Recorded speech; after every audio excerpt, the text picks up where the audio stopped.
இந்த யோசேப்பு யாருன்னா ஆபிரகாமுடைய சந்ததி. ஆபிரகாமுக்கு கர்த்தர் ஒரு வாக்குத்தத்தம் தந்தார். என்ன வாக்குத்தத்தம்னா, உன்னை ஆசீர்வதிக்கிறவங்கள நான் என்ன பண்ணுவேன், ஆசீர்வதிப்பேன். உனக்கு எவனோ ஒருத்தர் நல்லது செஞ்சான்னா அவன் நல்லது பெறாம போக முடியாது அப்படின்னு ஒரு வாக்குத்தத்தத்தை கர்த்தர் ஆபிரகாம் கொடுத்தார்.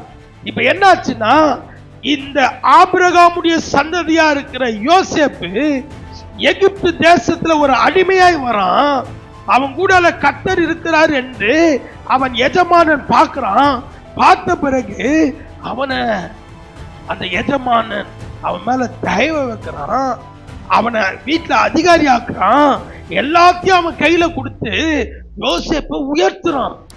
இப்ப இந்த யோசேப்பை உயர்த்ததுனால கர்த்தர் என்ன பண்றாரா, அவன் எஜமானனை கர்த்தர் ஆசீர்வதித்தாராம்.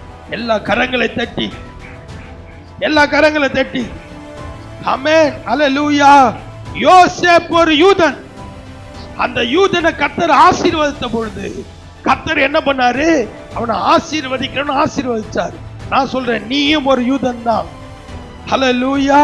உனக்கு யார் வேலை தராங்களோ உன் நிமித்தம் அவர்கள் ஆசீர்வதிக்கப்படுவார்கள். உனக்கு யார் உதவி செய்யறாங்களோ உன் நிமித்தம் அவர்கள் ஆசீர்வதிக்கப்படுவார்கள். உனக்கு யார் நன்மை செய்கிறாங்களோ அவர்கள் உன் நிமித்தம் ஆசீர்வதிக்கப்படுவார்கள். அல்லேலூயா. அதனால்தான் பாருங்க, யாருன்னா உங்களுக்கு உதவி செஞ்சாங்கன்னா ஐயோ வணங்கன்னு சொல்லாதீங்க. உனக்கு நல்லது செய்யறதுனால அவன் நல்லா இருக்க போறான்.